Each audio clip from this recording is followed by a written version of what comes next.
বন্ধুরা দেখো তো আমি সেজে গুজে বসে আছি। মাম্মি আমাকে এত সুন্দর জামা কিনে দিয়েছে, দেখতে তো আমাকে একবারে ফুলকড়ি ফুলকচি মতো দেখা যাচ্ছে না বন্ধুরা? এই যে দেখো আমার মাম্মি আমাকে সাজুগুজু করে দিয়েছে আর আমি একবারে কিউট পরি হয়ে তোমাদের সামনে চলে এসেছি। আজ তো ঈদের দিন, খুশির দিন। ঈদ মানে খুশি আর আনন্দ। আমার মাম্মা অনেক ব্যস্ত, তারপরে আমাদেরকে আগে সাজুগুজু পরিয়ে মাম্মা অন্য কাজ করছে, কারণ মাম্মা আমাদেরকে অনেক বেশি ভালোবাসে, তাই না?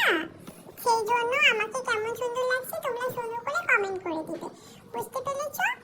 ঈদে আমরা অনেক সুন্দর করে জামা পরে সেজে গুজে ফটোশুট করেছি।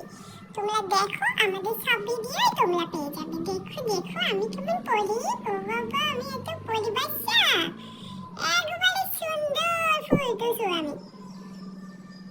আমি একটা ময়না বাচ্চা। আর তোমাদের এই ময়না বাচ্চাকে কেমন